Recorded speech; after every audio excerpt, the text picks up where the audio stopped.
Hello, j'espère que vous allez bien. Bienvenue dans une toute nouvelle vidéo. Et aujourd'hui, on se retrouve pour une vidéo qui me tient beaucoup à cœur. Je vais enfin parler de ma chirurgie. Alors je dis enfin, je sais pas si c'était une vidéo qui était tant attendue, mais moi en tout cas, ça me tenait à cœur de vous la partager. On verra, peut-être que ça peut en intéresser certains, peut-être pas. Si vous zappez cette vidéo, franchement, je ne peux pas vous en vouloir parce que ça ne concerne pas tout le monde.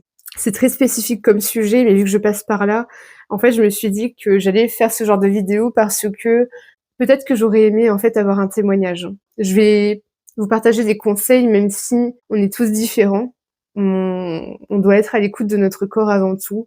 Mais bref, dans cette vidéo, je vais vous parler de mon expérience, vous donner quelques conseils, mais vraiment très basiques, que même le chirurgien pourra vous donner si vous devez passer par là. Et voilà. Mais en tout cas, j'espère vraiment que vous allez bien. J'ai décidé de faire cette vidéo en mini-série. J'ai décidé de vous faire plusieurs épisodes parce que sinon, le but de mes vidéos n'est pas de vous endormir, hein. Donc, c'est pour ça que j'ai décidé de découper en fait en plusieurs épisodes. Donc là, je vais déjà vous parler en fait de pourquoi j'ai fait cette chirurgie, même si je vous en avais déjà parlé un petit peu, mais pour ceux qui débarquent en tout cas, je tiens à faire un petit récapitulatif. Les rendez-vous que j'ai eus avant mon opération, les choses que j'ai dû faire avant mon opération, et voilà. En tout cas, dans cette première vidéo, je vais vraiment vous parler que de ça. Mais en tout cas, j'espère que vous êtes bien installés. Personnellement, j'ai une petite boisson énergisante. N'hésitez pas à prendre quelque chose d'énergisant aussi, même si ça dure pas longtemps. Je vais beaucoup blablater. Je vais vous mettre des images pour vous montrer un petit peu des avant-après, en quelque sorte. Enfin, des petites photos que j'ai prises durant ma convalescence. Et d'ailleurs, au moment où je vous parle, ça fait déjà 3 semaines que je me suis fait opérer. Ça passe trop vite. Et au moment où je vous parle, alors au moment où la vidéo va sortir, ce sera déjà passé, mais au moment où je vous parle, je vois bientôt à nouveau le chirurgien pour un contrôle, donc voilà. Je suis contente, j'ai hâte de voir ce qu'il va me dire. Même s'il était plutôt positif. Bon, en tout cas, voilà. J'espère que vous êtes bien installés, petite boisson avec vous, et je vous montre un petit peu ce que j'ai. J'ai trouvé une boisson énergisante de la marque Kong Strong, Wild Power Sugar Free, c'est-à-dire sans sucre. Ça ressemble à ça, je l'ai payé une 50aine de centimes, il me semble, chez Lidl en fait. Voilà. D'ailleurs, si vous voulez voir un petit peu ce que j'en pense de cette boisson, eh ben, n'hésitez pas à aller voir le réel que j'ai sorti ou qui doit sortir, je ne sais pas encore. Non, qui sortira, je pense, plus tard. Mais en tout cas, voilà, vous aurez mon avis sur cette boisson très prochainement. Bon, sur ce, je vais arrêter de blablater parce que le blabla arrive tout de suite. Et ben, je déclare officiellement cette vidéo débutée. Alors, déjà, là, je vais vous faire un petit point du pourquoi je me suis fait opérer. Donc là, on va revenir un petit peu en arrière, hein. Tout a commencé, en fait, début 2023, alors que je n'étais encore enceinte. Enfin, j'étais encore enceinte. J'étais même à mes tout débuts, mon tout début de grossesse. J'ai décidé d'entamer des soins d'orthodontie. Soins d'orthodontie que j'ai un petit peu décalés. J'aurais dû commencer en 2019, mais j'étais pas prête. Passons. Vous avez vu, j'ai failli dire bref, mais j'ai dit passons. Donc voilà, j'ai commencé début 2023 des soins d'orthodontie. L'orthodontiste a remarqué une anomalie au niveau de ma mâchoire. Donc il m'a adressé à un chirurgien maxillaire, donc c'est un chirurgien de la mâchoire. La première fois que j'ai vu ce chirurgien, c'est un chirurgien qui travaille du côté de Lyon en fait. La première fois que je l'ai vu, c'était en téléconsultation, parce que je ne me voyais pas faire la route juste pour un premier contact. En fait, il m'a expliqué, à travers les radios qu'il avait eues de l'orthodontiste, ou que je lui avais envoyées, je sais déjà plus. Mais en tout cas, à travers les radios que je lui avais envoyées. D'ailleurs, je vous les mets à l'écran, les radios en question. Il a remarqué, en fait, que ma mâchoire du bas était légèrement reculée par rapport à celle du haut, en fait. Et, quand il m'a dit, c'est pas normal. Mais moi, j'ai toujours eu une mâchoire comme ça. Enfin, en tout cas, à ma connaissance, j'ai toujours eu une mâchoire comme ça. Et, en fait, il m'a expliqué un petit peu les conséquences qu'il pourrait y avoir sur le long terme sur ma santé. Donc il m'a expliqué que je pouvais avoir des douleurs articulaires à l'avenir, des craquements. Craquements, j'en avais déjà en fait, mais j'avais pas de douleur, hein. Je pourrais avoir des apnées du sommeil, des problèmes respiratoires, déchaussement dentaire aussi. Et bref, ça m'a un peu fait peur quand même tout ça, parce que je veux être en bonne santé le plus longtemps possible pour moi, pour ma famille, pour ma fille, voilà. Mais en même temps, je me voyais pas me faire opérer en fait. C'est quelque chose qui me faisait vraiment peur. Peur pourquoi? Pour 2 raisons ou 3, même s'il y en a une qui rejoint un peu une autre. De par esthétique, ça touche le visage, la mâchoire. une opération de la mâchoire, ça touche le visage et je me suis dit: «Mais à quoi je vais ressembler? Mais je vais être moche en fait, ça va me transformer» et c'est quelque chose le plan esthétique, c'est quelque chose qui m'a toujours beaucoup stressée parce que j'ai toujours manqué de confiance en moi et voilà. Donc ouais, c'était l'un des points qui me faisait peur, le fait aussi, comme je vous dis que ça rejoint un petit peu ce que je disais avant, mais le fait de plus plaire à mon chéri, c'est quelque chose qui me travaillait beaucoup, et l'autre point, c'était le plan financier parce que je ne roule pas sur l'or. J'ai pas des gros revenus, surtout là actuellement, comme vous savez, si vous avez vu ma FAQ, je suis sans emploi. Je m'occupe de ma fille, on va dire, enfin, c'est un bon emploi aussi. Je vous fais des vidéos, c'est du taf aussi, ne croyez pas. En tout cas, voilà, sur le plan financier, c'était vraiment quelque chose qui me tracassait parce que j'ai pensé au dépassement d'honoraires et cetera. Mais je vous parlerai, du plan financier, plus tard dans la vidéo. En tout cas, dans la seconde vidéo, je vous en parlerai, pas dans celle-ci. Donc voilà, c'était vraiment les 2 plus gros points qui m'inquiétaient et j'avoue que j'ai eu beaucoup d'hésitations. Jusqu'au dernier moment, j'ai eu beaucoup d'hésitations, honnêtement, vraiment. Proche de l'intervention, j'ai eu, beaucoup d'interrogations encore et j'ai beaucoup hésité. Je me suis dit: «Bon allez, je le fais».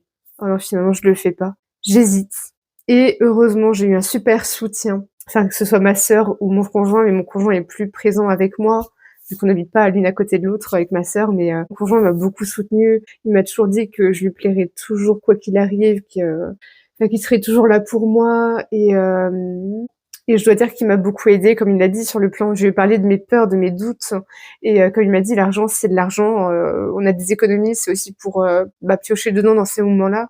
Mais comme je lui ai dit, je le rembourserai parce que, il y a pas de raison, je sais exactement la somme que je dois lui rembourser d'ailleurs. Mais, ça prendra le temps, mais je sais que je lui rembourserai jusqu'au petit centime, on va dire. Donc j'avoue qu'il m'a beaucoup rassurée sur, les 2 plans, le plan esthétique et le plan, financier et puis comme il disait, je serai encore plus jolie, tout sera harmonieux, je veux dire mes dents seront bien droites, alignées parce que oui, j'avais les dents qui partaient mais enfin, au pire, je vais vous mettre, des photos encore une fois ou alors dans la prochaine vidéo, mais j'avais les dents pas du tout alignées, j'avais les dents qui allaient en avant, en bas, mais j'avais 2 dents qui se chevauchaient, mais franchement, c'était le carnage dans ma bouche, vraiment. Donc bref, voilà, j'ai eu un super soutien. Je remercierai jamais assez mon chéri, il est top, que ce soit pour l'accouchement, que j'ai eu, qui s'est passé merveilleusement bien ou comme là, pour ma chirurgie, j'ai un soutien, en or, vraiment. Alors concernant mes rendez-vous. Le premier rendez-vous, donc comme je vous ai dit, on va dire c'était l'ortho. Ensuite, j'ai vu une première fois le chirurgien en téléconsultation. Puis il m'a donné un autre rendez-vous. Plutôt, c'est moi qui l'ai recontacté vu que j'étais en réflexion et je l'ai revu à son cabinet où et mon conjoint était présent. Il m'a expliqué un petit peu, le pourquoi encore une fois, parce qu'il y avait des conséquences sur ma santé sur le long terme et cetera et en même temps, il a pris des mesures, de ma mâchoire et cetera et en fait, il s'est avéré que mon menton n'était pas aligné avec, le reste de mon crâne, avec le sommet de mon crâne. Ce qui fait que j'avais même un petit décalage en fait, au niveau de mon menton. Mais lui, c'est parce qu'il a l'œil professionnel. Comme il disait mon conjoint, franchement, c'est pas quelque chose qui saute aux yeux. Il faut vraiment être professionnel pour le voir. Et comme il me disait après, il voyait plus que ça, mon chéri. Mais il faut vraiment alors avoir l'œil professionnel en fait pour voir ça. Et puis il m'expliquait il m'a expliqué un petit peu même une infirmière qui travaille avec lui m'a expliqué un petit peu l'alimentation post-opératoire, les soins, etc. Donc voilà, c'était un rendez-vous de prise de mesure, de prise de photos. Quoique les photos, c'était peut-être le rendez-vous d'après. Non, est-ce qu'il était là? Non, il était là, mon chéri, c'est vraiment un point de repère. Non, ce jour-là, en fait, ouais, j'ai eu des prises de mesure, on m'a expliqué l'alimentation post-opératoire, les diverses soins à faire sur mon visage et j'ai été prise en photo. Franchement, je dois faire une de ces têtes, mais c'est affreux. Je vous les montrerai quand je les aurai, mais c'est affreux. Donc des photos pour faire un avant-après, en fait. Donc ce rendez-vous est fini, on a programmé, ensemble, le prochain rendez-vous où là, en fait, ça devait être la simulation chirurgicale, mais il a eu un petit peu de retard, ce qui fait que, en fait, à la place, j'y suis allée pour avoir mes ordonnances pré et post-opératoires pour tous les soins, en fait, que je devais faire et après, il m'a quand même vu vite fait pour m'expliquer qu'il me les enverrait plus tard et j'ai également vu l'anesthésiste, évidemment, au rendez-vous obligatoire en vue d'une intervention, mais ça a été très express. Honnêtement, je me suis présentée au secrétariat. L'anesthésiste, une femme, elle arrivait vers moi, elle m'a prise direct, alors que j'étais à l'heure même en avance, elle m'a prise direct et je lui ai dit: «Aucun problème de santé». Donc franchement, le rendez-vous est passé, mais hyper vite, donc c'est cool. Franchement, quand tout se goupille comme ça, c'est parfait. Et au final, c'était mon avant-dernier rendez-vous, ce que je vais considérer comme dernier rendez-vous, le rendez-vous avec mon orthodontiste. Je vais vous mettre une photo, mais il m'a installé, et je sais pas trop le nom, des trucs en ferraille. Je sais pas trop comment ça s'appelle, mais c'est pas grave. Pour mettre mes élastiques en post-opératoire, élastiques qui à l'heure actuelle servent à réaligner en fait mes deux mâchoires, que mes dents se réalignent aussi ensemble en fait. Et voilà, donc le processus peut prendre entre 3 et 6 mois. J'ai espoir que avant l'été, je n'ai plus de rails sur les dents. On verra. J'espère en tout cas. Voilà. Et donc, concernant les soins préopératoires, en fait, tout ce que j'ai eu à faire, c'est... vous allez me croire, mais je sais déjà plus. Si, je crois qu'il fallait que je prenne de l'homéopathie, mais moi, personnellement, l'homéopathie, ça ne fait rien du tout. Et en fait, quand on sait comment c'est composé, voilà. Bon, après, on a tous des avis différents. Voilà, moi, c'est mon point de vue. Je ne crois pas à l'homéopathie. C'est pas remboursé par la Sécu, ça veut tout dire. Mais ce n'est que mon point de vue. Et c'est tout ce que je devais prendre si je devais démarrer un bain de bouche avant aussi. Et voilà, en préopératoire. Puis côté alimentaire, honnêtement, je me suis fait plaisir.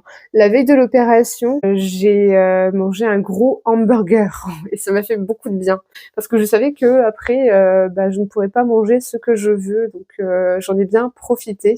Même les jours d'avant, j'ai mangé des choses que je peux croquer. D'ailleurs, ça me manque de pas croquer, vraiment. Un petit détail dans une vie, mais vraiment ça manque. Et donc, concernant l'heure d'admission, j'ai été prévenue la veille pour le lendemain, donc j'ai été admise le 18 mars, c'était un mardi, j'étais admise pour 11h. Et la veille, j'ai eu l'heure d'entrée en début d'après-midi, dans mes souvenirs.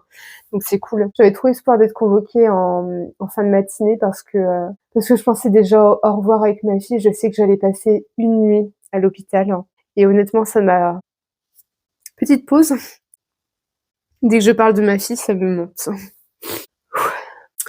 En fait, je savais que j'allais laisser ma fille et franchement, ça m'a déchiré le cœur. Je savais que j'allais la laisser une nuit. Elle dort toujours avec moi et ça a été quelque chose de très difficile à accepter. Donc voilà, désolée pour ce petit moment émotion, mais dès que je parle de ma fille, c'est fort. Et après est venu le jour J. Et je vais vous abandonner sur cette note, parce que ça sera l'objet d'une prochaine vidéo. Je pense avoir bien assez parlé. J'espère d'ailleurs que vous n'êtes pas endormis derrière votre écran. J'essaye vraiment de vous captiver quand je fais vraiment beaucoup de blabla comme ça, mais c'était en tout cas une vidéo qui me tenait à cœur. Et comme je dis, c'est que le premier épisode. Dans la prochaine vidéo, je vous parlerai du jour J, comment ça s'est passé, comment j'ai été accueillie, ce que j'ai mangé, comment je me suis sentie, etc. Et avec des petites photos, voilà. Bon, sur ce, j'espère vraiment que ça vous a plu. Si jamais vous avez aimé cette vidéo, n'hésitez pas à liker et puis à commenter parce que ça pousse l'algorithme et je vois tout doucement l'algorithme de YouTube commence à me mettre en avant et je suis hyper contente. Vous n'êtes pas beaucoup par rapport à des chaînes où il y a 10 000, même 1000, je serais déjà heureuse 1000. Mais où il y a 10 000, voire 100 000 abonnés, je suis déjà contente du peu d'abonnés que vous êtes à me suivre. Et je tends bien à continuer ainsi parce que ça me plaît beaucoup, beaucoup. Voilà. Bon, je sais pas quelle heure il est au moment où vous regardez cette vidéo, mais personnellement, c'est la fin de matinée, donc je vais vous abandonner en vous souhaitant une très bonne journée. N'oubliez pas de vous abonner à mes réseaux aussi, je suis sur Instagram, sur TikTok. Suivez-moi partout parce que je fais aussi des crash tests et surtout ça, que je fais dans mes shorts, etc. Donc ça me plaît. Voilà, vous partagez des choses que j'aime, c'est le but de ma chaîne. Voilà.